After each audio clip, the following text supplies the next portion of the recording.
What's going on, all you awesome people out there? My name is Scott Schertzen from Stream Punk Entertainment. Alongside me is, as usual, Mr. Halen Haru. In this case, Halen like Van in this case, from Five Borough Footy. Talking a little NYCFC today. Maybe we'll spread out a little bit outside of that. We've got a bunch of stuff in the pipeline right now to go in this case here. But first of all, how are you doing? Doing great, man. It's a great Sunday night, and I'm ready to talk some footy. Yes. And welcome, by the way. This is the first show that we've had since entering the season of spring. We're finally past winter at this point. Congratulations there. Oh, happy spring, huh? Yes. But that didn't stop it Yes. from being cold as crap last night. I woke up this morning and saw 37. I said, this is the fake spring. Yeah, I was gonna say it's like the winter lied to me. It's like we're in the spring. Ha ha ha. Just kidding. Yeah, So, but yeah, figure let's talk a little soccer going on right now. yeah. In this case, we're going to talk a little Pascal Jansen. NYCFC did manage to actually pull out a draw by the skin of their teeth, I think, yesterday, giving up 5 shots on goal to none, and overall 25 shots to, I believe, 4, I think was the number. 10 corner kicks by Columbus, 0 by NYCFC. I think the possession rate was like 76-24, yet somehow NYCFC managed to pull out a single point, only the second time they've managed to pull out any kind of points against Columbus on the road since like 2020. So in a lot of weird ways, it's a really strange accomplishment. It's But it's funny, yeah, like that's kind of been the theme of the season. It's like there's this tentative, like this cautious optimism among all of the media and some supporters. They don't want to be too hyped too early. Um, but for me, it's like there've been a lot of results that seem like they're not great, but it's actually mhm, like the 0-1 result in LAFC, flat out, that's a loss, right? But that's mhm. LAFC. That's in LA. You know what I mean? So a lot of these results are low key pretty decent considering the circumstances. And let me ask you in this case here, because the first 2 matches, it was a draw against Inter Miami on the road, the loss to Hmm. LA, which you just mentioned. But Hmm. interestingly enough, they have picked up 7 points in their last 3. The 2 home wins, and then, of course, the draw last night that we mentioned by Hmm. Columbus. As you can see, the Columbus logo actually right above your head there, as it turns out. Um, I guess my question to you in this case, right off the bat, you look at Pascal Jansen, you look at what has happened so far over the first 5 games. What can we expect from him this season and probably even beyond? I mean, obviously, it's still a little bit too early to make a real prediction, but one thing I think we can certainly expect is, especially if you look at last night's game, is just an overall mental resilience from the Mm, team now, right? He spoke about that bulletproof mindset coming into the season, and it seemed that we were struggling to close games out up until last night. hmm And considering that it's Columbus Crew, it's an away game for us, and Maddie was under a lot of pressure. How many shots was it? You said What's that? how Five many shots on shots? 5 shots on goal and 25 overall. Goodness gracious! So, like, considering the amount of pressure he was under, I felt like that was just a good testament, not just for him, but obviously the team as a whole, that they're now able to kind of close games out and get a result. Like a draw on the road in the MLS is way more valuable than a draw in most other leagues. You Absolutely. know what I mean? So it's like I said, these results are deceptively good. They're hmm they're they're not as you know what I'm saying? They're not Oh as yeah. bad as you would want to You be know, cautious to think they are. Here's the curious thing about this. Last time this at 5 games into the season, NYCFC had 3 points. Now, if you look at the what Mm, we have here in this case, the number on the left, by the way, is the number of points that statistically speaking, so far this season. So Philadelphia is currently at 12. Columbus, Charlotte, which is very quietly at 10, which I think is impressive for them. And then down here is at 8. So NYCFC, were the season to end today, would end at 8th place overall. But what's interesting about this is 5 games into the season last year, NYCFC was only at 3 points. And then from there, made their run upwards at that, and then started to pick up 5 games in a row. Landed in 6th place overall and had a decent rebound season, I think, versus the year before. So right now, this team is already 5 points ahead of where they were at this time last year. A 2 year upward trend. Yeah, Like there's a measurable improvement, and I think it is. I mean, to give credit to your question, even though I said it feels like a little premature, a little early to make any predictions. I think it is sort of safe to say, based on certain things, that there's some buy-in from the boys, Mm-hmm. and there's a little bit more cohesiveness and a little bit more, like he said, bulletproof mindset, and That's color. that is one hell of a foundation. I'm sorry. That's the color I was actually trying to get in the first place here.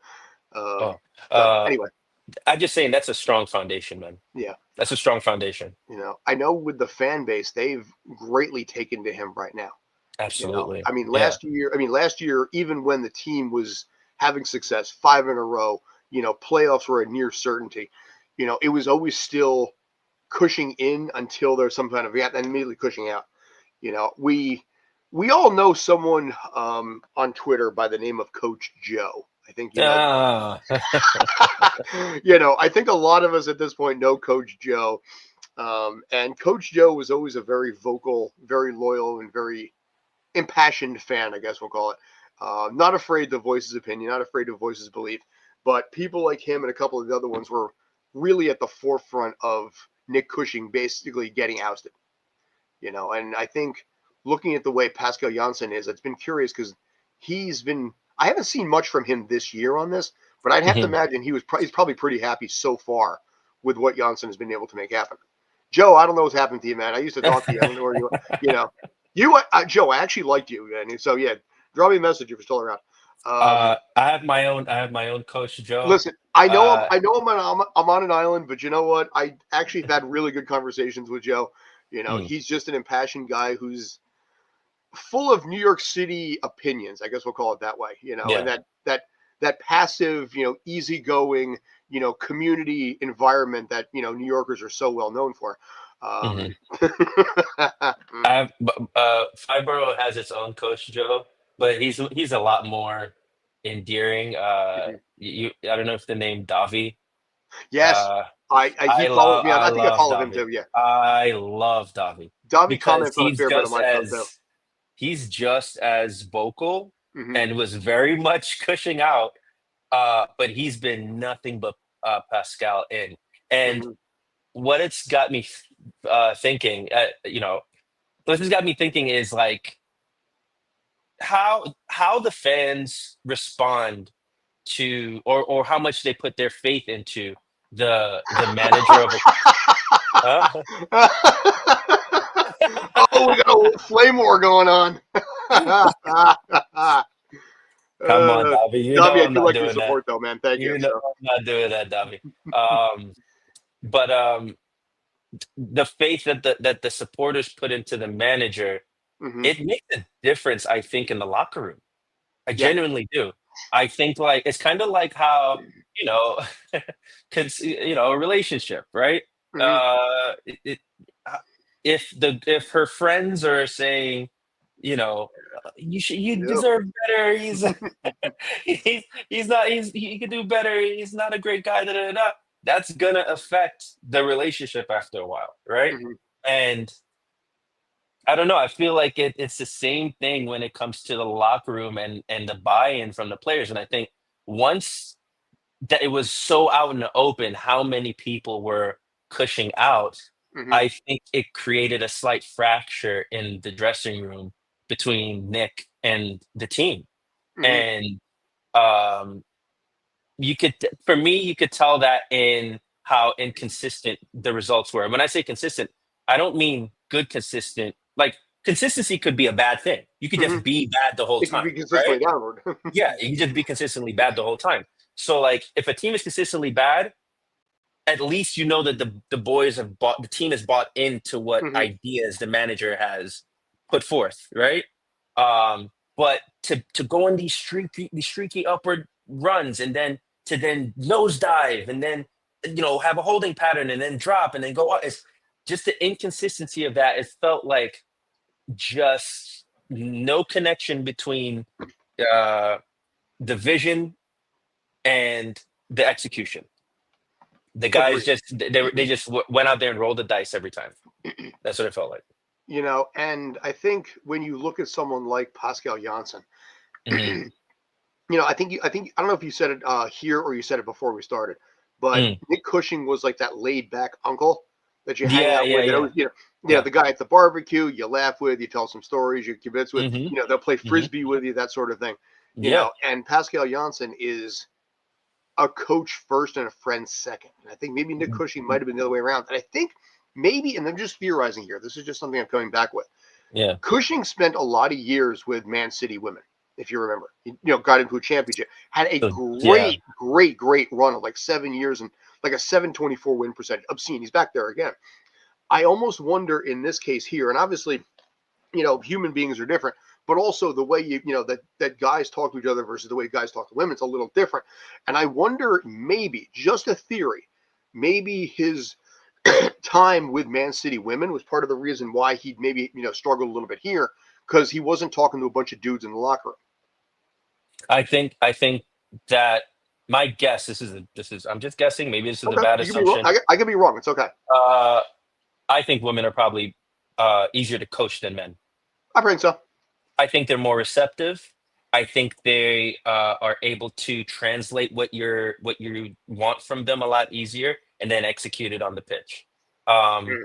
I think in a locker room, full of dudes, egos get in the way, testosterone gets in the way. Mm-hmm. There might be a player who's so talented, and then he looks at Nick and he's like, "Dude, you're just an interim. Like, why am I listening to you? I'm gonna just do me." You know what I mean? Mm-hmm. And not that's not how, I'm not saying that that's how they should have looked at him. I'm just saying like it's a likelihood. You know what I mean? And it's even worse when you have maybe there's a core group of guys who actually do have the decency to put faith in Nick, right? Mm-hmm. You have Jimmy, you have Keaton, you have those pillars who are like, no, like we should kind of follow through with our faith in the guy. And then you have the guys who weren't there for the 2021 run. Mm-hmm. And they would come in and they have their own thing to prove. And they're like, who is this guy? Like why are you know what I mean? So that disjointedness, I think, creates a lot of discord in the locker room and thus the inconsistent results. But upward trend, it seems. You You said know, 5 points higher? 5 points higher. They were 3 points after the first 5 games last season. Because if you remember, right out of the gate, they lost three in a row, including the home opener against Portland, where they had that one, where they were up 1-0 until I think 85 minutes in. Evander scored one, maybe both, I forget. But all of us were just sitting there expecting to, talk about congrats on the first win. How's it feel to get, and then like inside 10 minutes, they suddenly lost. And all of us, I remember talking to JJ that night. I'm like, what do we do here? How do we run with this? Because all For of us real. were just completely stunned as well. Yeah. I mean, And still, and yeah. and it was that funny enough, I remember that press conference because it was the first press conference I feel like I heard Nick kind of like the armor cracked a little bit, right? Yeah. And he started he let off a little steam in that press conference, and it Mm-hmm. was and it was actually a breath of fresh air because up until that point he would he you know he, if things went badly, it was still comments about the boys hunger and train Mm-hmm. They and got some a fire and a hunger. and Yeah. training hard and commitment. Mm-hmm. It's already double the point tally in 5 games compared to March 2024. And Pascal Janssen did it with no Sands or Santi Rodriguez. Or Tavon, which we'll talk about Tavon in a little bit, and how Hmm. Micha has risen up, and that was something you talked about before. So we'll come back to that in a little bit. Oh, for sure, yeah. Yeah, you know, but uh it seems I think what we're watching is a masterclass in how you either yeah, right the ship, mm-hmm. right? Is it in how you right the ship Mm-hmm. or how you even build the ship, right?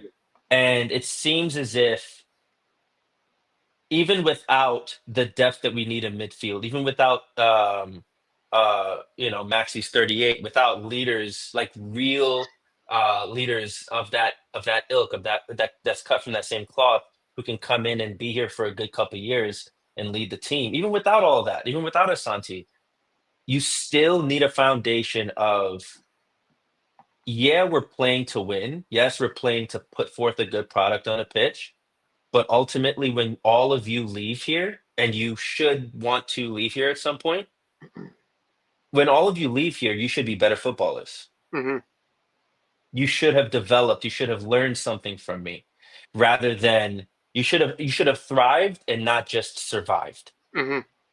Do you get what I'm saying? And I Yeah. feel like last year the team spent a lot of time just surviving and coasting on a wave of survival rather than thriving and turning into Mhm. something bigger than itself. Sorry, my bad to cut you off. No, no, no, no. Actually, I was Yeah. just pondering what you were saying right there. Hmm. But yeah, no, I think in this case, there's some truth to that. I mean, granted, last year that was still the youngest team in the league. It might still be. I'm not sure at this point. Yeah, that's true. So credit where it's due because that was a very young squad at this point.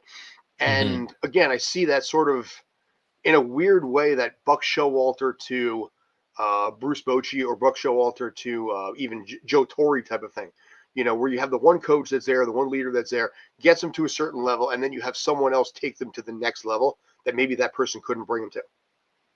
You know, and if you look at Yeah, Buck Showalter with the Yankees in '95, and then Joe Torre came in. Granted, Torre was a more light personality, but the one coach paved the way. And then, of yeah. course, with the Diamondbacks, same thing happened, where you had um, Buck Showalter come in for the first couple seasons, and then Bruce Bochy took over for 2001, and that's when they won the Hmm. World Series against the Yankees. So I can see that sort of transition happening here, Yeah. and it'll be interesting to see because Pascal has that stronger. I think Pascal. It's funny, Pascal. This is as good a time as any. I think Pascal has the Ronnie Dyla vibes that I think people remember from say 2021. Where basically now Pascal Jansen will never ever Pascal is ever never. he's never going to do this. But what I'm going to say about this, It's here's what I never will say gonna about here's what I'll say about Pascal Jansen though. From a coaching standpoint, the Yeah. fire, the intensity, that expectation. I had to throw this video up because I just wanted to. But so when I told you before that I was doing a quick edit on something, it was this video here. Yeah. Now Pascal Jansen will never do push-ups in his underwear in Florida, Yeah. but but Ronnie Dyla has the same kind of coaching style, Yeah. and passion and fire and fight and this sort of thing that Ronnie Dyla and Pascal Jansen have that same sort of persona and that charisma there, and as a result, you see these guys that, you know, have that. And that's where I think that's what makes this team, I think, gel a little bit better because you have someone who has that more New York based mentality or that tougher, like you said, not the fun uncle mentality, but, you know, Yeah. I'm a coach first, a friend second. A causality coach is what I call them. Is there's a Yeah. cause and effect to your actions. If you put forth good effort on the training pitch, and I notice it, if you Ooh, have good games, that's the word I'm looking for. he has aura. Yeah. That's the word. Thank you very much. He Yeah. has aura. He Hmm. walks into the room and it goes up by 3 degrees. You know what I mean? Like That's, it feels warmer. And well, yeah. you know what I'm saying? Like You know, the air gets a little bit warmer. It's he also, the thing about it is you spoke so much about him being a tough guy and hard ass, and he is, but he's actually so welcoming. yeah. He's Oh, no, so, he is. so, so welcoming. The fact that he remembered you, I remember when you asked him a question, Yes. and he said you were there on Thursday, right? And I was like, whoa, he remembered him. Yeah. And these are the types of things that you know it's necessary if you're in that position. It's not easy to do to remember someone. I mean, if we're talking now how that relates to coaching a team, it's Hmm. not easy to remember the stage of your relationship with an individual player. That what is that? What stage of development is that player in? It's hard to keep track of all those things. It's a bunch of people. You know what I Hmm. mean? And seeing the big picture and how all that plays into each other. It's a hard thing to do. And he's seen for him to be able to do that with you in the press conference in a moment and remember you to call back to that and then answer within that context. Hmm. It said to me, oh, he cares. He's a human Yep. first. He's like, okay, that's that person. I'm going to connect to that person, and I have a memory bank committed to that person. A part of my memory bank committed to that person. You know? But it's always funny because in the press conferences, Pascal Jansen always refers to someone. I said this to your colleague earlier. He did it again last night. He Right. referred to me Right. as a colleague when the woman from AM New York had a question. You Yeah. know, and it was sort of funny that way. It's like, yeah, your colleague said something similar, and but it's always funny with Pascal Jansen. He always has that thing where he grades your question. And it's funny because I don't know if you Yes. know. I Yeah, love that. I yeah. love it. Where he's like, "Oh, that's an easy question." Yeah, it's like actually this is okay. Or Mhm. sometimes it's weird because he's like, "That's a great question," and you feel kind of proud of yourself. It's like my question was accepted by the coach.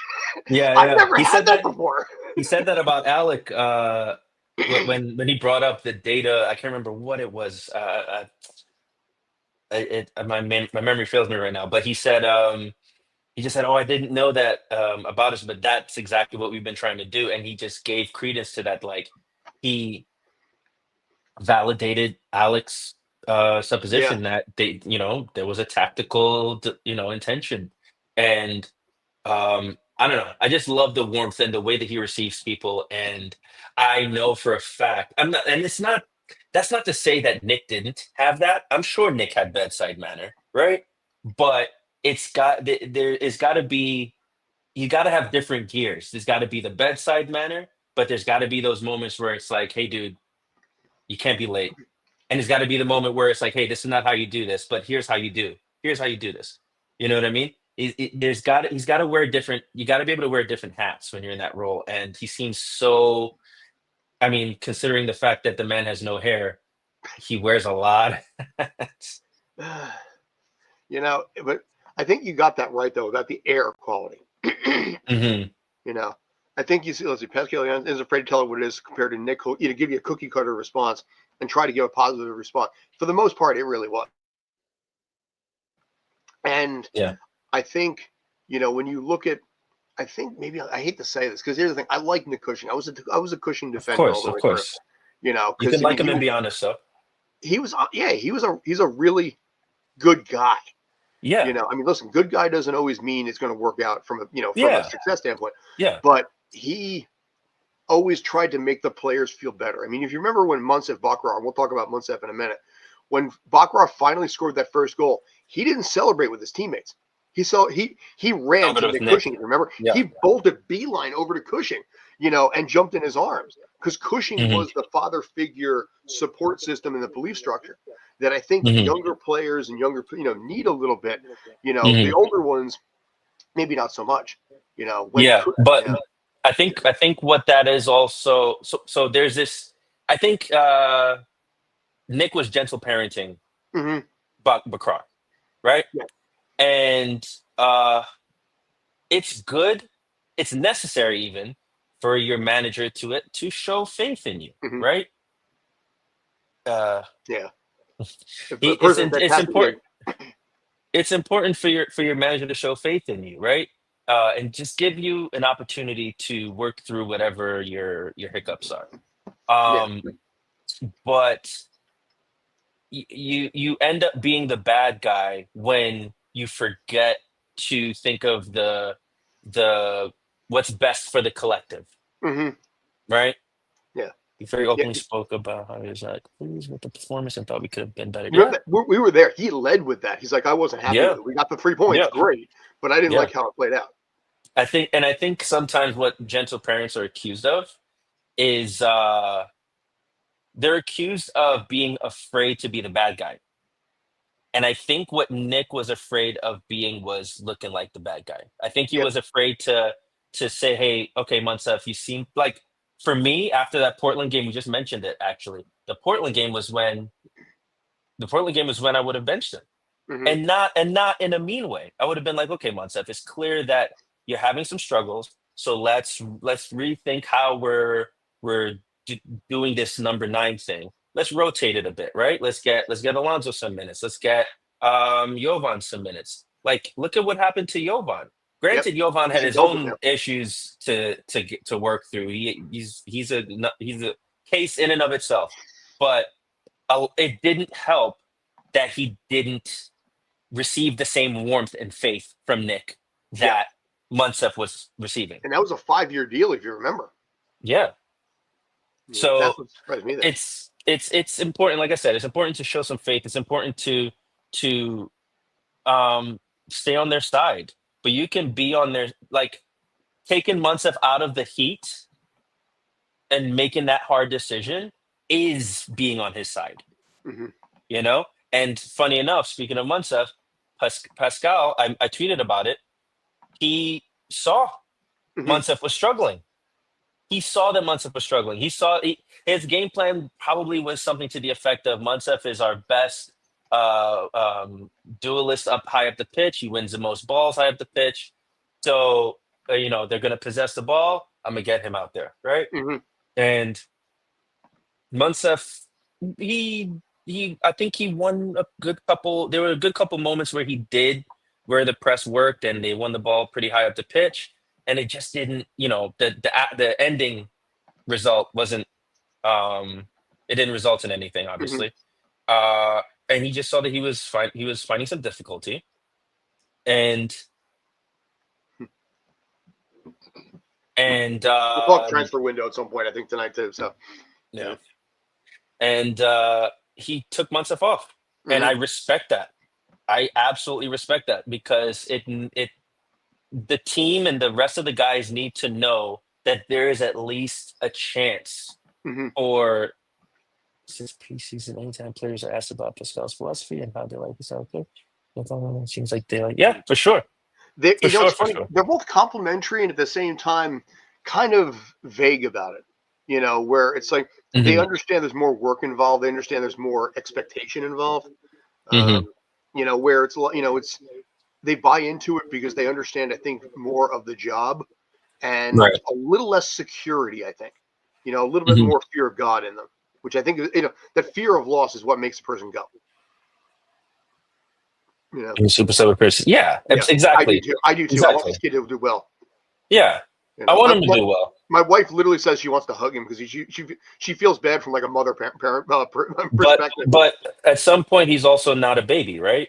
Yeah, no, So he's as 23, a I think. grown man and a professional, it probably is like if you've noticed, a lot of the young guys have grown. Like how a plant it grows new branches Hmm. and it grows a leaf or whatever. He's not afraid to play with kids. He was in a similar situation. Yeah, for sure. Boy, has he played a lot of kids lately.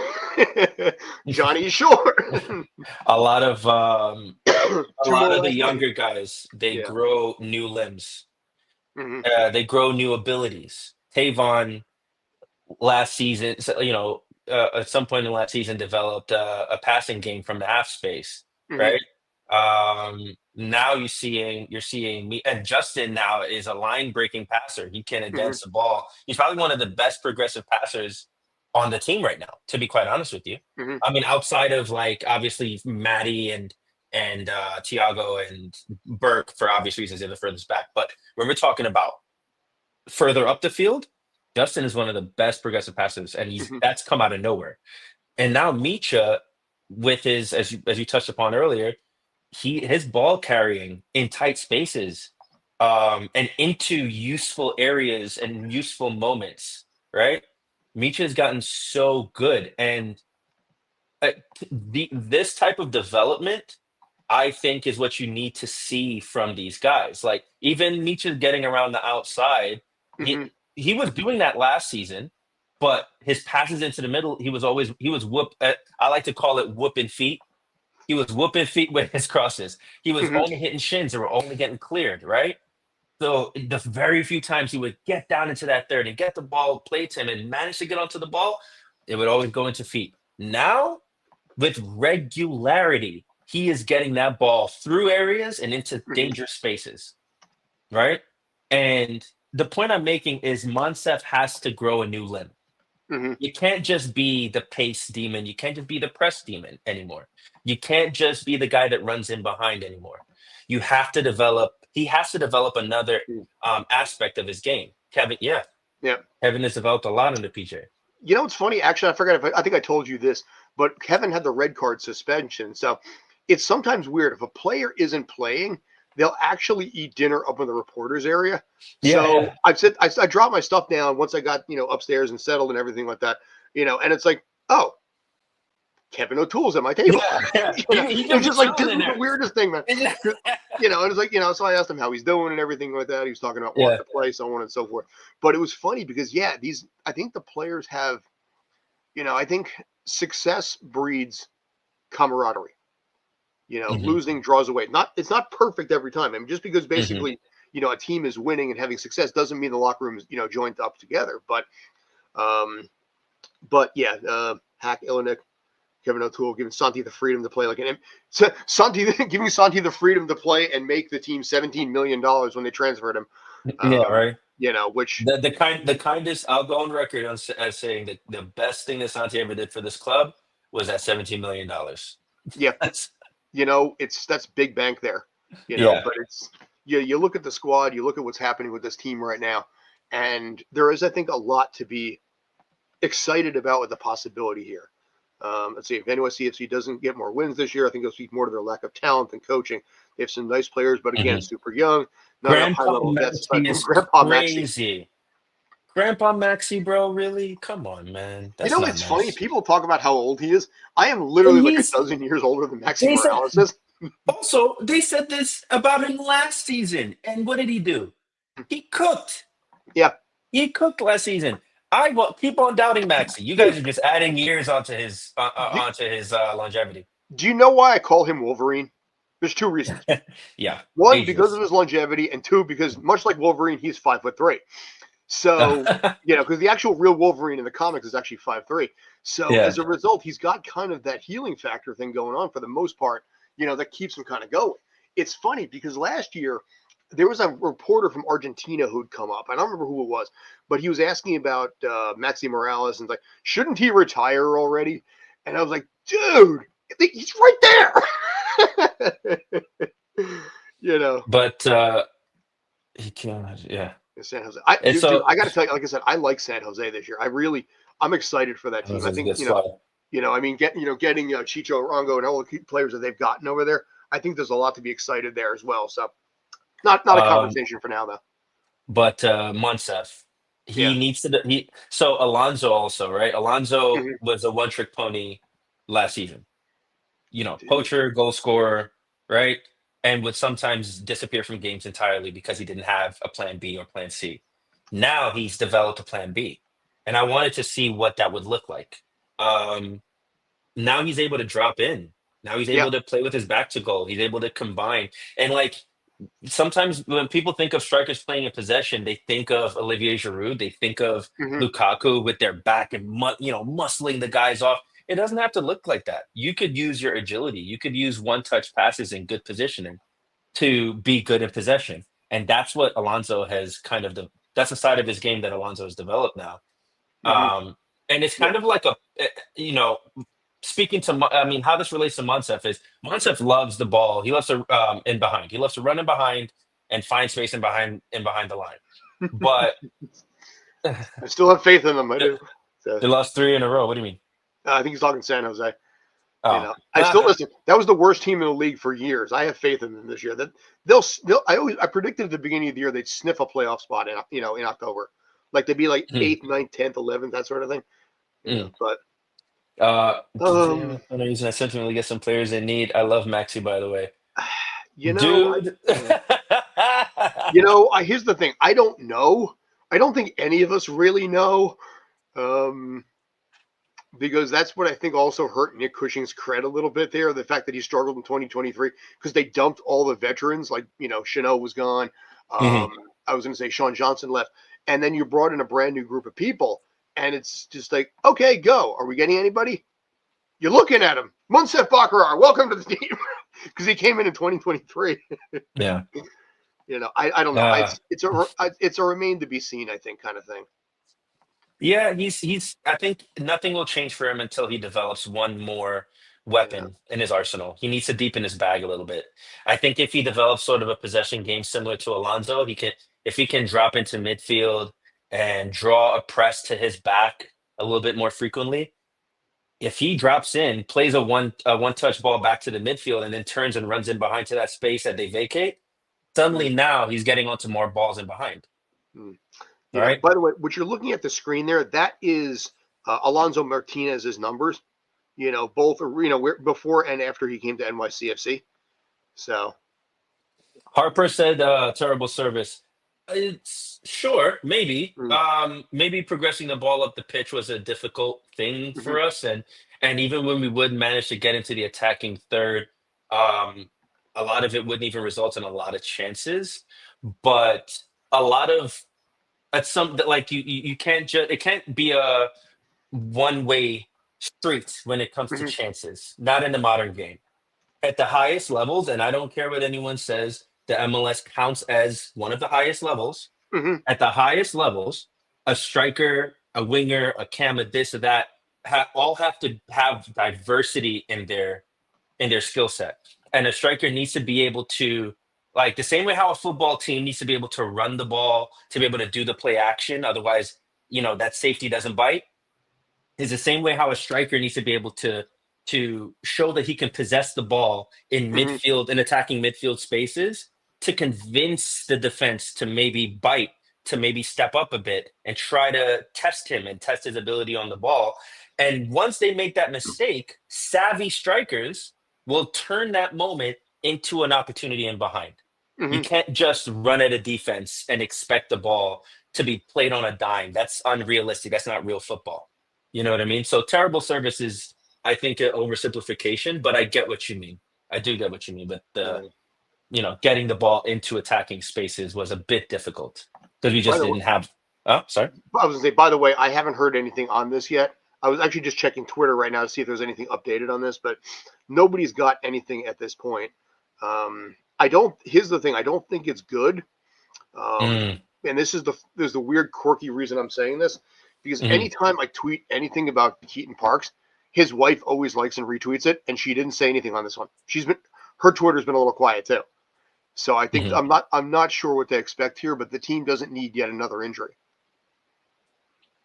Oh man, and it's just the kind of thing where it's like, of all places to receive an injury, it's the one area of the pitch where Yep, we're the least deep. it's the But loss of Sands like, and Tavon. say what you what will that's good about Justin in the in the number six role. The fact remains he's still he's a center back who can pass, right? That's what Justin is, in my opinion. He's a center back who can pass, Carlos and Gill, Carlos Gill would be a veteran presence there.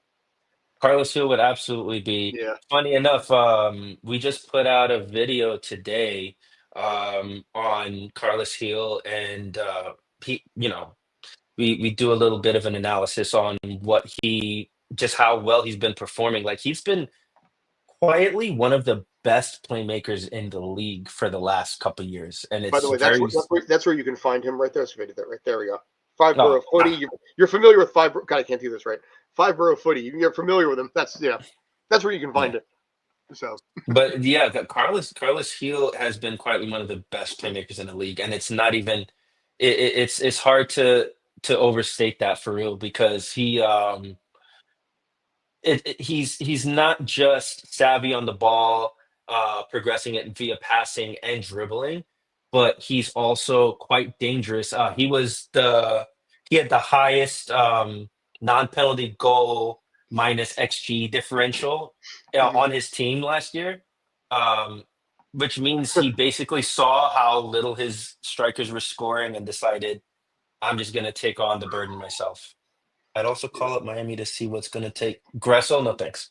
I Ah, mean, no I don't thank know. you. I mean, you know what? Here's the funny thing about Miami. That's such a weird entity because it's not Hmm. really like Miami. It's Lionel Messi's Miami, and what he says Hmm. pretty much goes over there.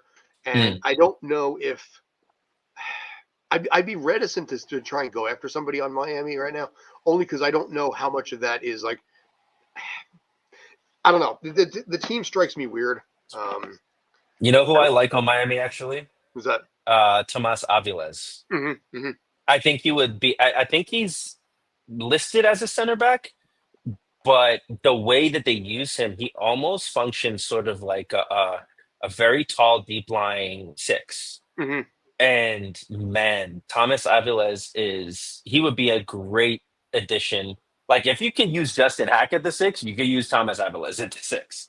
Like Thomas Aviles is very, very, very good with that group of responsibilities. It doesn't buy interleague talent. I don't really buy much of anything. So, yeah. Yeah, but Probably Davi, you're outside right. the league. Yeah. I think in this case here, outside the league, I kind of wonder, actually, this is going to open up probably a debate for another time. With USL trying to build what they are, you could almost wonder if USL and MLS could start making trades at some point. They could figure out the logistics there. That is not a conversation for this time, but dude, I don't know. I mean,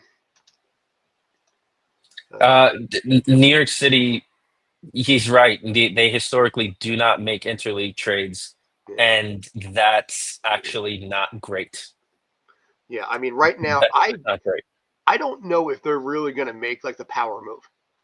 That knock your socks off kind of I don't a think move. so either. I I don't think they're think going so to either. ride that out. It's still CFG AAA football or soccer. And that's what it's always going. That's what it is. I mean, you see what Christian McFarland went over. You see all NYCFC and MLS, and most large, but especially I think NYCFC is really a developmental league for Europe. And as a result, you're not really going to be bringing in the superstars to win. You're going to be bringing in players to develop them to become ready for Europe. You might bring players over from Europe, but you do that to train them, develop them here, and then ship them back. That's kind of what NYCFC, I think, is started becoming at this point. Yeah, but at the expense of season after season Oh, of huh? no, I was going to say, no, I'm agreeing with you, but Oh so yeah, at the expense of season after season of because if they were to go after like yeah. the cup for real, then Mhm. they would build a team that would do that. And building a team that does that absolutely includes interleague trades. But If I you think, look at okay. LA Galaxy last season Mhm. with Marky Delgado, Yeah. right? He's a I think the new veteran. stadium will help them a lot that way too. I think so. So Yeah, yeah, midfield me and feel yeah, exactly. Finlandia have Hawk and Shore. Yeah, You know, we absolutely need center midfielders for real. I mean, let me ask you this: when Tavon comes back, and this is probably a good a time as any to kind of flip into this conversation. I'm curious Hmm to get your take here. You hmm look at somebody like, we were talking briefly about Micha beforehand, and we'll talk about it now. Could you see him moving up a little more? With everything going on, because I mean Micha that moving into midfield. I don't know. I mean, because you could have a theoretical logjam right now.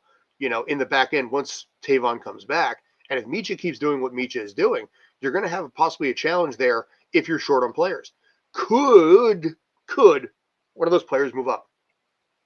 Listen, I'm just throwing spaghetti against the wall here. I hear you. I hear you. Micha. So, like I said, Micha has developed he's been very good controlling. You could do both. You Yeah, could develop and win. yeah. So yeah, it'd be But hacking short. and Yep. what and what I'm saying is that like they don't do both. They just develop. Dude, don't sell yourself short. At least give yourself some money out of this, man. They got For money to spend. free. You can do it. So Um, yeah, I think Micha is playing exactly where he needs to be playing. hmm It's kind of like the question about Trent Alexander-Arnold, right? hmm When people started seeing how he would produce on the attacking side of the ball, there were questions about, oh, maybe he's a center midfielder, right?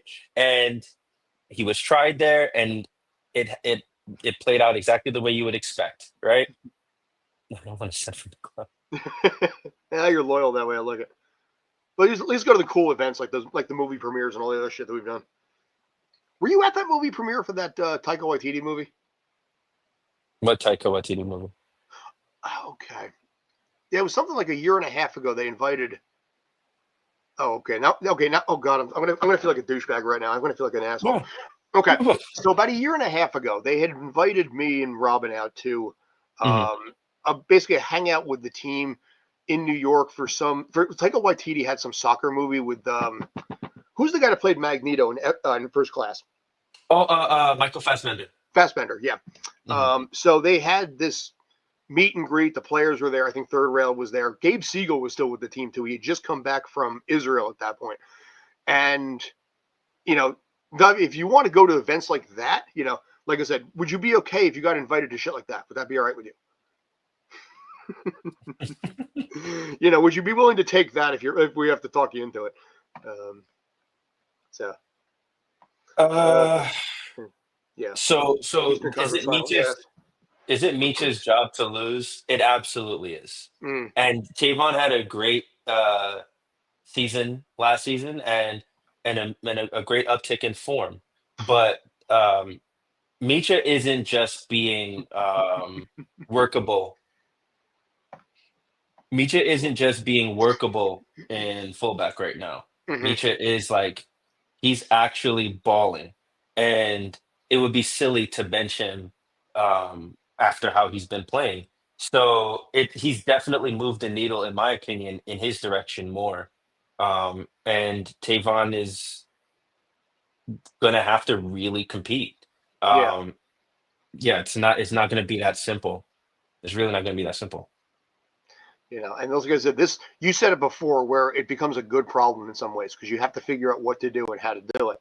But at Yeah. the same time, with the loss of James Sands, with the loss of Keaton right now, there is opportunity there. Johnny Shore has a chance to play. I mean, Garfield's got a chance, or what? He's got an opportunity there. There's chances for a lot of the new players to basically start getting some time, getting some minutes, and getting some exposure too. Hmm. And I think by the end of the season, there's going to be some pretty rampant changes happening. You Yeah. know, I think so. I think, with the way this is going right now, I don't think all the players here are going to stay by the end of the season. I think some of them are going to transfer to Europe. I do. I think Maddie for sure, That's which I'm one of them. okay with. Which I'm Which is okay why with. they brought in Rando and the guy from Toronto, the Yeah. veteran, so to speak. Reed and Carrizo. Uh, Give them time. yeah. I mean, I'm very surprised that something as historic as this. Um, he saved it for a game like this, like away from home, and you know. But and I also kind of like the fact that he treats a decision like that so flippantly mhm, because uh, it it shows just how much trust he puts into the kids. He's like, yeah, in a game where we're trying to push the game and we might be trying to tip the scales in our favor. Yeah, I'm gonna sub in a 17 and mhm. 16-year-old. And Well, that's crazy. I think also the fact that I think what Columbus had 8 players missing between like suspensions, call ups, and other things that were going on. Hmm. And Hmm. again, Cucho is obviously not there anymore, things like this. I think it's a good a time as any. It's a high pressure situation, but at the same time, it's also a low pressure situation. So I think it's give him some minutes, get him out there, get the anxiety out of it. I mean, they'll probably get more minutes next week against Atlanta. Yeah. Um, Ronnie Dyla or not, that's not, Oh, two there's, 17. Thank you for the information, Harper. Two 17-year-olds. oh my God, which by the way, dude, you know, these kids are freaking young, man. Yeah, man. You know, But you know what? You know what I love about that? You know what I love about that? I love the fact that Keaton goes down and it's like, oh my God, we need to sub in a new midfielder right away. hmm Just get the 17-year-old up. yes, it's that whole restock versus what is it? Restock He's versus reload. Yeah, guys like you and me, we need to warm up for 2 days before we can go walk to our kitchen to get some water. dude, I Like, went to I went to Davion's birthday party. Got back at 11:30 at night. Had to sleep in until 9 today. oh my Yeah, goodness. Oh my goodness. But like, that's the one of the things you get when you trust in the young players. It's their not resiliency, but there's a word for that. But yeah, their youthful exuberance. exuberance. There we Yeah, go. The that youthful impassioned, exuberance. The fired up, ability excitable. You know. the ability to just throw them out there in the deep end and trust that the simple fact that they have 17-year-old muscles is hmm what's going to carry them through the game, Yeah, and again, I think because of the fact that they didn't start, a Columbus team that is arguably not as strong as last year, but also Hmm. in this case not as strong as earlier in the season because there were so many players that were out. You might as well. You got to start them at some point. So Hmm. throw them in the pool at this point and see what they do. Yeah. I think also I think that's another difference between, like say, Pascal and Nick Cushing, where Pascal is like some will, some won't, so what? And Nick Cushing takes that personal approach with every single one of them, trying to make it happen. Yeah. I But think it's an interest. That's an interesting job to not job. That's an interesting question to ask. Is it Mitch's job to lose? And I definitely think, given his first you know his first couple games this season, Micha has made a case for being the permanent starter and just creating some real there was always competition at the right mhm, back for this team. There was always competition there, but it seemed for a bit there that Tavon had the edge considerably, and now Meach is taking his chance and he's ran with it, man. it's Respect probably to a him. question we'll have to ask on Thursday. I think. Yeah, for sure. You Oh, know, absolutely. Yeah. but yeah, I think One come Thursday we'll do that. the closing games out. We talked about that briefly, but I really think that like that's my takeaway from this last game Hmm. is the team is now able to close games out. Um, the mental resilience to be on the road against Columbus. Yes, there were a lot of players missing, but I think we came into this game. We came into the first 5 games of the season Hmm. pretty light on the roster ourselves, right? So the fact that we came into that game the way we were, and to be able to close that game out, and it's a testament, really, actually, to Maddie, and Hmm. it goes all the way back to last year with Maddie. To be quite honest with you, um, I was speaking to Gio. Actually, he's in the comments. I was speaking to Hmm. Gio about what my idea of a leader on the field or a captain, what that looks like. And this isn't to question Thiago's leadership. This is more to Hmm. say, like, for me, my captain, the leader, the spiritual leader, even on the squad, is the guy that I look to. And in a game where we're all struggling, none of our touches are coming off. None of us know where to be, when to be there. We all seem like we're dragging ass and we're tired. It's the guy that he might be having a bad game as well, but he's still able to be functional. Hmm. So his bad games are still decent, if that makes sense. Yes. And that to me is the ideal leader on the pitch. And Maddie, many times last season, was hung out to dry Yep. a lot of times, just from the team not playing well, not possessing the ball well, conceding a lot of possession, allowing the teams to get onto them and just send a lot of shots Maddie's way. A lot of last season, a lot of the games last season, we don't get out of there with a result unless Maddie has a superhuman performance. Hmm. And that to me is why I think he's currently the best player we have in our team. Then Oh, maybe Alonso. But Maddie is that's the level he's at now, where I think he yeah, could be having a bad game and still be, you know. it's a lot more when you're in the backfield like that, like Matt Freeze. I think Mhm. it's more Matt Freeze is possibly could be the captain. Yeah. Because there's and this is the one thing I think Ernesto, Ernesto. One of the things that he had talked about when he was doing photography is that when Barraza was back there, Barraza had a lot more passion and fire and screaming. Meanwhile, Matt Freeze was just like zen. He had like this Phil Jackson sort of thing going on, where I mean, he would get hyped up, he'd get emotional, but he had this general overall mental calm that I think has permeated throughout the entire roster with him in the backfield. Mhm. So And yeah, this is a great point. I mean, it's not even that's not something you should be afraid of because it's an mhm. inevitability, D Pro. Like that, I think Matt is on his way out. Yes, this could be the last year. This, yeah, I think this is the last year. I think he goes to Europe next year, and I think that's when the national team is going to be like, okay, maybe it's you and another guy, and you're auditioning for the hmm number one, right? And I think that's what is the hang up with the national team with him or whatever. Um, but yeah, Maddie's on his way out, man. We're gonna get a swan song season from him, and bye bye. And I'm okay. And actually, I'm okay with that. I want to I see that. kind of We want should want one to more see. season. I kind of want 2026 to be the swan song in my mind because I'm just, you know what it is? I've gotten to know him pretty well. He's been a cool guy. You know, Yeah. he signed some stuff for my nephew, which I thought was really cool. And it's Mm. like I don't want to say goodbye to him yet. Give me one more year here on a personal level. You know what I'm saying? Yeah. So, but I I mean, you look think at what happened. But here's the other side of it too. You look at, like, say, for example, what happened to Matt Turner. Matt Turner was right. kind of the top level MLS goalkeeper that was out there.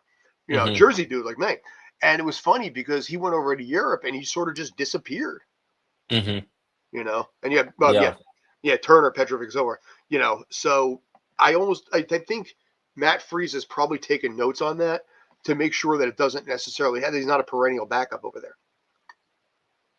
But the only thing Yeah. I'll say in this case that's unusual about Matt Freese, and this is where it's going to be a challenge, I think, a little bit, with the exception of a couple years in college, I think up in Harvard, I think it was, Hmm. he's played his entire career like 100 miles from his home. Because he grew up in Wayne, Pennsylvania. He played in the Yeah. Philly program. Now he's Hmm. playing in New York City, which is about 100 miles Hmm. roughly. His mom can drive out there. When he goes Yeah. out to Europe, that's going to be a different ball of wax there because Yeah. he's It is. really out of his element. Will But that if play you or not? want to talk about mental resilience and mental fortitude, that's a guy that's got that.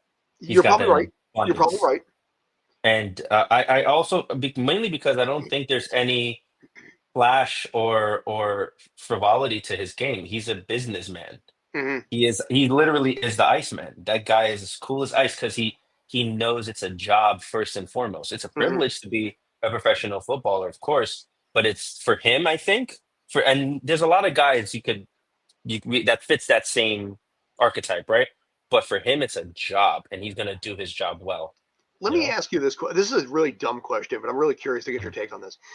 Hmm. He was asked once why he wears number 49, and he told this Hmm. really sweet story about how it was he never knew his grandfather, but his grandfather played college football as a running back, and Hmm. his mom said that his personality was very similar to her father, his grandfather. Hmm. So that's why he wears 49 as a tribute. That video is the lowest rated video on this channel. Can someone explain that one to me? I It's a think sweet story, man. it's a sweet story, but I mean, he wasn't playing how he's playing now. Mm-hmm. And Hmm. a story like that, if a goalkeeper Yeah. does get sold to Europe, it will most likely be sheltered by life and not in a stupid move. Hmm. Oh yeah, sure. Yeah, yeah. He'll probably go. Gazan. Now he's probably gonna stay put in Atlanta. Hmm. Uh, Oh man. but Anyway, yeah, so. so well, I was but about Maddie, uh, there's been a trend of these like the big six in the Prem is getting shaken up right Hmm. now, right? It's the Prem is turned on its head. You got Nottingham having a great season, Bournemouth having Hmm. a great season. You have the Atalantas of the world. Obviously, Leverkusen kind of started that trend of these teams that don't tend to be the perennial teams in their league are now doing pretty well. Hmm. And I think there's some sort of meeting point where, because before when a Matt Turner would have, we would sell an American, we would hope for them to go to a quote unquote big club. Like when Matt Miazga got sold to Europe, he got sold to Chelsea and Okay. then rode the bench. Zach Steffen got sold to City. Yeah, there you go. See, Yep. yeah, Zach Steffen got sold to City and rode the bench, right? But being there, being on the roster is enough, right? And I don't think that that's enough anymore. I think meaningful minutes and getting proper looks is what matters. Hmm. So I don't want Matt to go to Europe and go to a big club. I want to see him go to Europe, and I want to see him go to a Bournemouth or to a Bologna or something Hmm. like that, where it's a team that he can get into, right? Yeah, they're doing well, but it's still Bologna. It's still right. Girona like He can get Totti in. did. Huh? Girona like Totti Yes. did. Mm. Exactly. Thank you for long story shorting me there. I No, no, I was grasping. I was grasping. But yeah, no, basically, you go yeah. to a team that you can reasonably get into, right?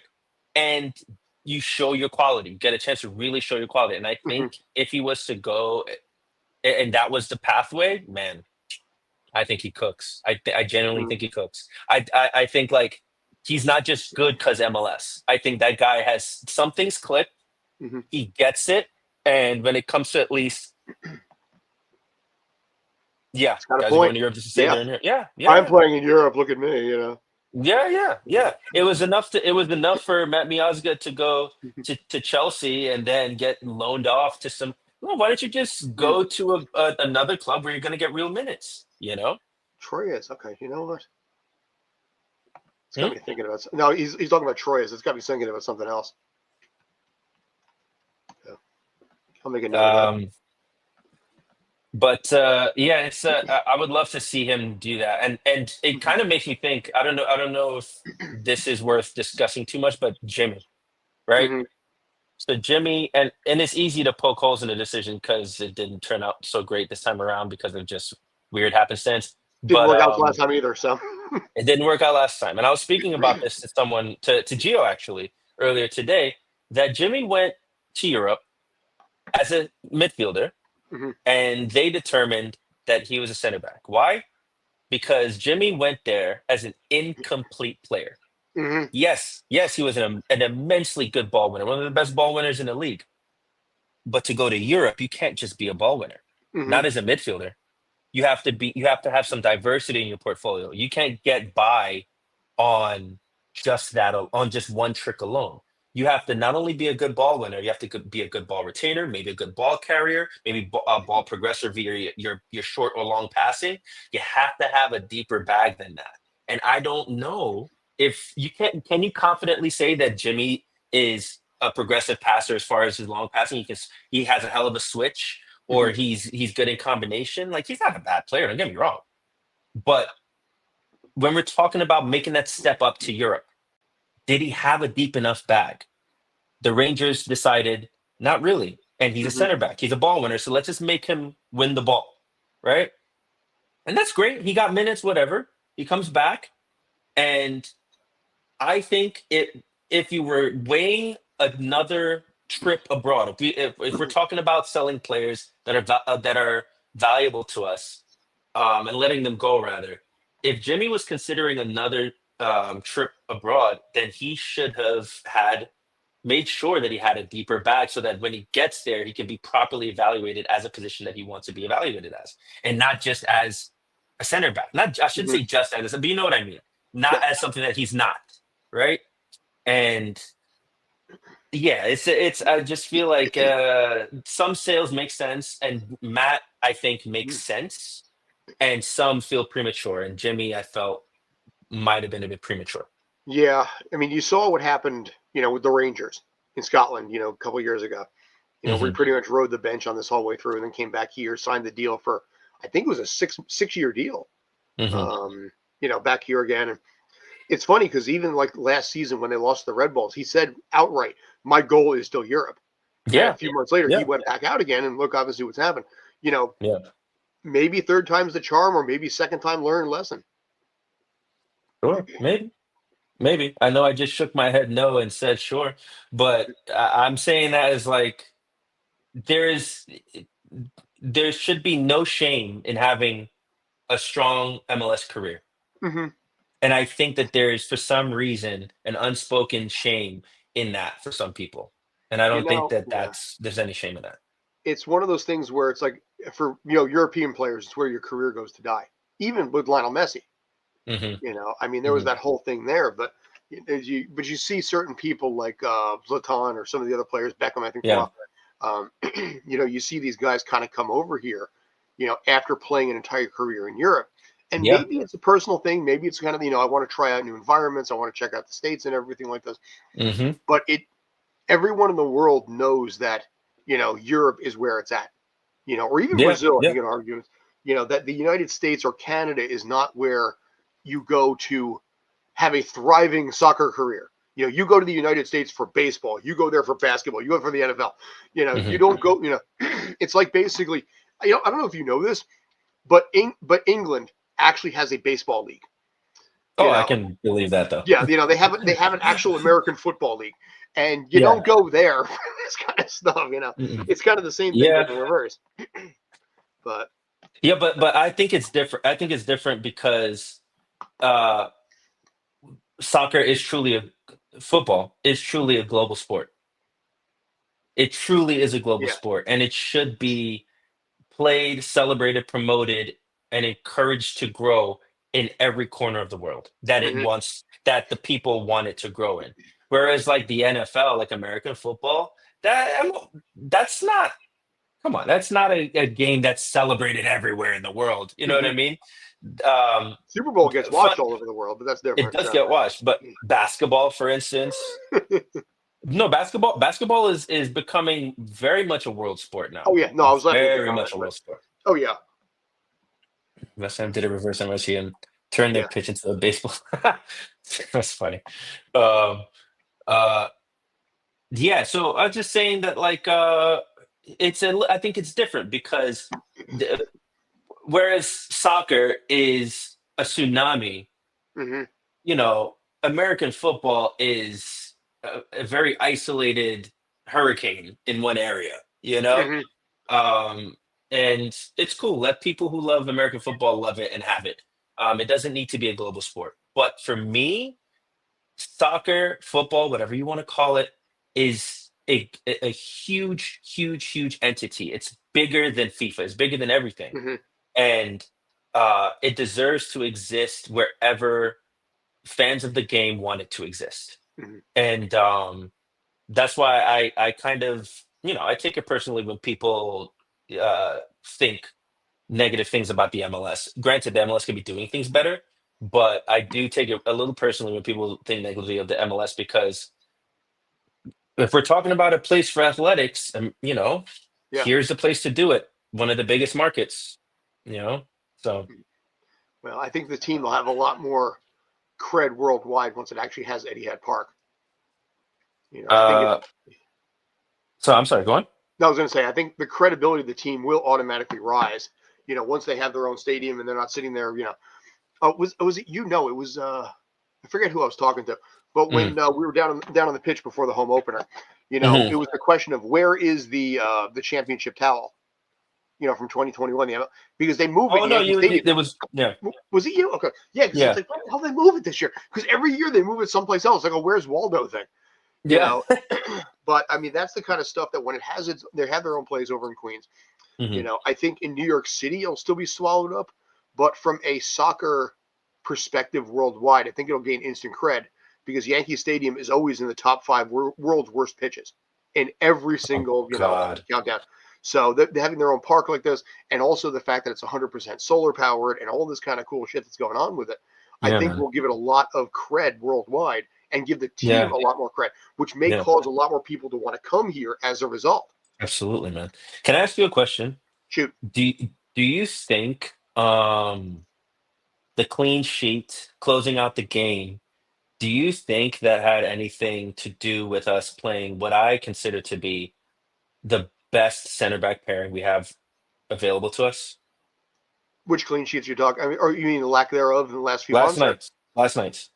Do you think the clean sheet from last night and closing out the game the way we did, in a good way, Mhm. leaving there with a point, do you think that comes from playing what I consider to be our strongest center back pairing, Burke and Thiago? I think it's a combination of that and honestly, I'm gonna hate to say it, but maybe a little bit of luck. Because like I said, Columbus was missing a lot of players last Oh night. yeah, the one shot that hit off the post. Yeah, that's true.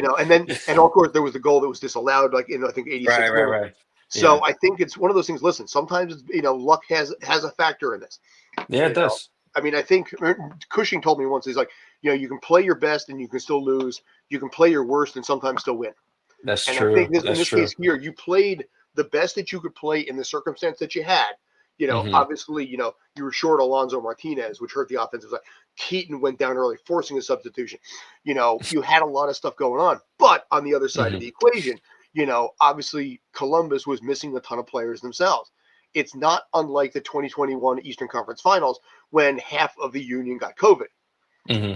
If COVID never happens, the Union win that game. That's just straight up. So I feel it's a Wow. very Yeah, oh, to do it 100% because No, they no, were, I'm not. I don't yeah, disagree. I'm just saying you know, it's a hell of. I'm just thinking of the way that fate shifts.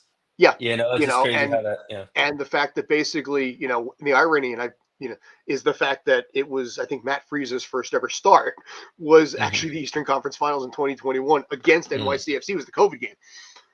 Wow. you Wow. know, but yeah, I think But in this case here, it's a combination of a lot of different things, preparedness, maybe a tinge of luck, timing. But you know what? You take the point. You're going up yeah, against a team like Columbus. Yes, they're short. They're out Cucho. Yes, their offense has taken some hits there. Uh, but Wilfred Nancy is one of the smartest coaches in all of MLS. And yes. probably in the probably top 20 in the world. I would almost Like argue. the brother had the playbook, the dang the board. He had the Yeah, board out. yeah. He is He a had very the board. smart coach, and you played him to a draw. Yes, he was short players, but you played him to a draw, Yeah. and that's a Yes. point that is a point that is well earned. Yeah. And I mean, yes, it The was a word stressful is game as all hell, but still. it was stressful, and I do believe in some respects we got bailed out yesterday. Davi, I get what you feel like we were bailed out from the offside. I think if anything, they shot themselves in the foot. We weren't bailed out. They shot themselves in the foot. That's one. I think the shot that hit off the post, I believe genuinely that if that ball was any further inside or destined for goal, Yep. Matty gets a hand to that. He dove for it. I think Matty absolutely gets a hand to that. Yeah. He He was, just that's just the kind of save he makes. You know what I mean? He makes the save that's necessary for us to get out of a place with a point. and that's why Um, he's my player of the week this time. I do feel like I'm sure I look like the blindly optimistic, the the I cultist. I do. look like I'm a cultist. You know what? Like I said, there is a hometown loyalty. I started this company kind of got started from NYCFC. So, yes, I live closer to Red Bull or sorry, Sports Illustrated Stadium. No, Red Bull Arena. I'm not going to, I refuse to name it otherwise. But NYCFC is my loyalty. It really is. So, Yeah, it's I came into the season a little bit pessimistic, as was the same with everyone, worried about the depth of the chart, and I don't know. It's I understand everyone being cautiously optimistic, but me, I am like, with seeing how Alonso has gotten off the mark the way he has, seeing Maxi sustain his pace from last year, he looks ageless. I mhm. mean, no, I shouldn't say that. There's moments in transition where it's very clear that it's a 38-year-old. You know, Yeah, it's very obvious, but it, Lodi, but New Jersey, 157 on the Parkway. I'm not really a Jersey guy. I'm from Harlem. No, no, But no. Here we go. yeah. Shout out to my fellow Jersey guys. But I'm just saying, like, I think a lot of things is a lot working more than not working. Hmm. I think, like, a 17-year-old and Johnny Shore coming in and having the type of games that he's been having, and even him, like, yeah, he got the yellow card or whatever the case may be, but that he's another one who, even when it's a bad game, he's having a decent game. I'm gonna watch once they find out that I'm from Jersey. I'm gonna watch the subscriber count drop down to like 4. Hey, you see my shirt, right? I wore this. I wore this specifically for this. New Oh, York nice. City eats its young. This is the retirement of where's the train? It's on the back. Whatever. Hold on. Yeah. It's like a Oh, model wow. of a train that they used to use or whatever. I don't know. But yeah, I'm very optimistic about the season, and a lot of that hinged on how Maxi was looking, how Alonso was looking, and how a lot of the guys who needed to grow a new leaf, who needed to grow a new branch, like Licha and a couple of the other guys, like Right down the road, Hooli, sir. Right down the he road. threw Oh, other foot. sorry. I'm sorry. I meant to hit that one. No, it's not good. Yep. But yeah, I'm very optimistic. I like how Yeah. the season is going. We get tested next week against Minnesota, right? No. Hotlanta. Is it Atlanta? Yeah. Hold on, let me. Oh yes, Atlanta and then Minnesota. Yes. And Ronnie Dyla, which is really kind of funny there. You know, Ah. I mean, Atlanta, though, I mean, Atlanta's what, yeah, they're off to a little bit of a struggle. They're 12th overall right now at 5 points. 1-1-1 at home right now. Take a quick look for a second. 6 goals so far this season. So is it six? Yeah, 6 goals given up, or 6 goals scored, 8 goals allowed. So offensively a little weak, defensively not bad. I mean, hit or miss, but yeah, Ronnie Dyla. June 12th is the one that I really have interest in because that's the one where, like I said, he comes back to New York. And I'm really Ooh. curious to see what happens there because I think personally, I think he I gets think love. I from think he gets love. I think he will because people are Yeah. going to remember what I played earlier on the push-up thing, Yeah. and I Yeah. think that's where I think he's going to get love in this case here. So, but the game take a chance. Yeah, I think it's a good chance for them to come away with 3 points. I think 3 points is expected here. Now, I will tell you this, and this is where I think let me close it out on this one.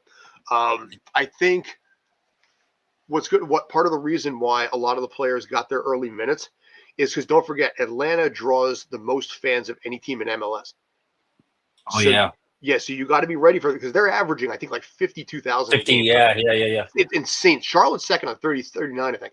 But Atlanta pulls that many people that Damn you good. need. Oh my god. Dude, Atlanta kills it. So, No, no, no. The Charlotte I'm talking about. oh yeah, Charlotte pulls 39,000 a game. They've been doing that since they started. Wow. That's Yeah, actually wild, dude. What the yeah. heck? So, Wow.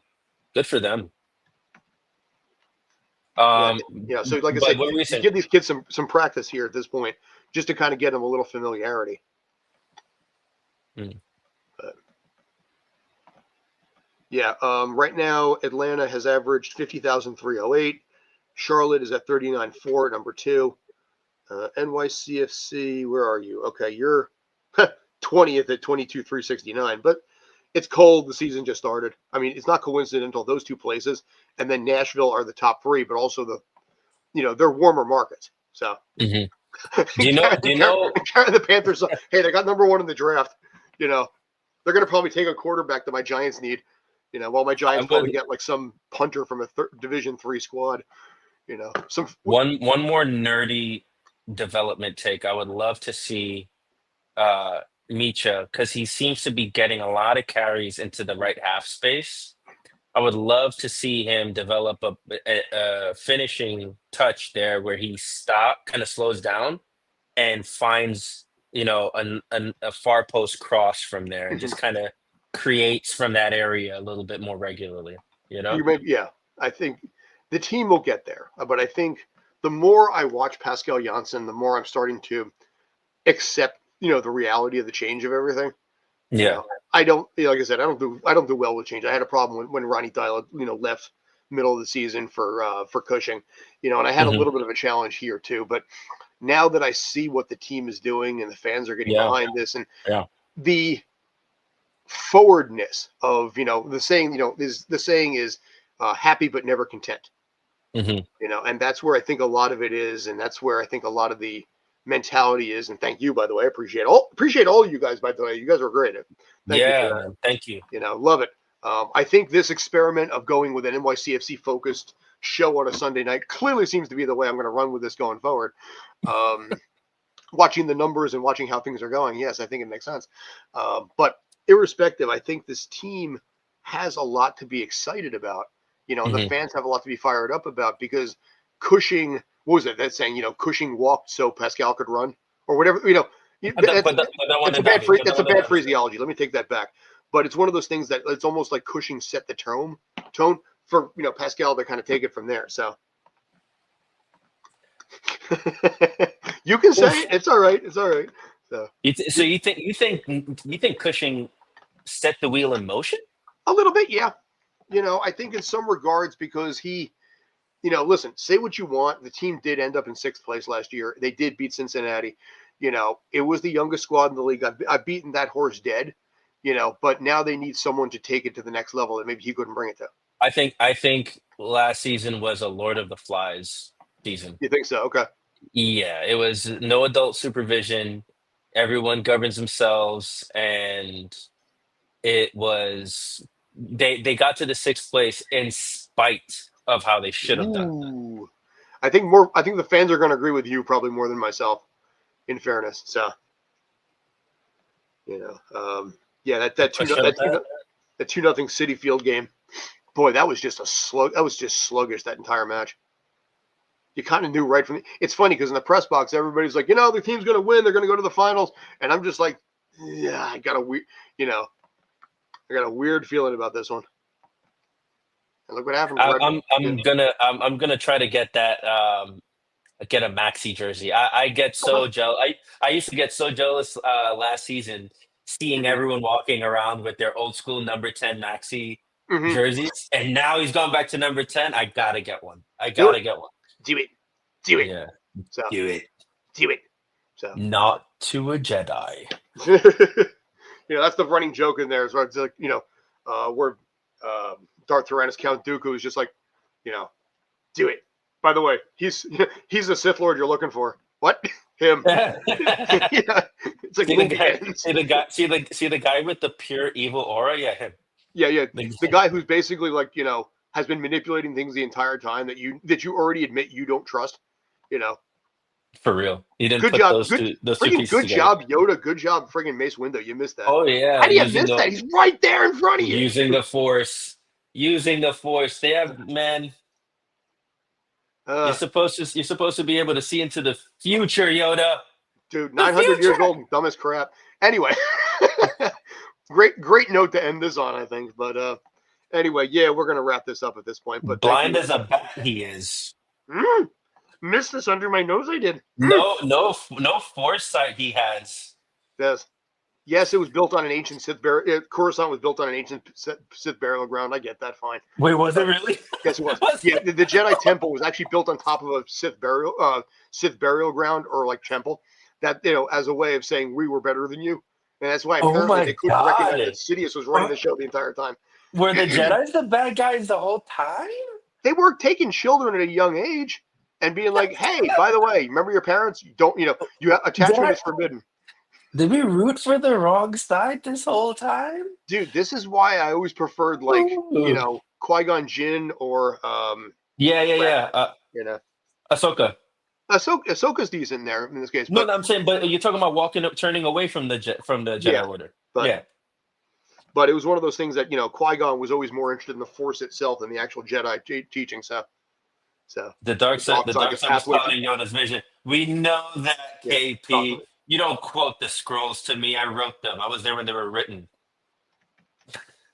And whoever the Jedi, I'm trying to draw the Jedi that was basically involved with Asajj Ventress at one point. Crap, I can see him in my head, but I'm sorry. Say that again. The one that was involved with Asajj Ventress for a while. I can't remember who the Jedi was in this case. Here, turn to the dark side and flip back. So I'll look it up off air. So. Oh, I'm blanking on that one.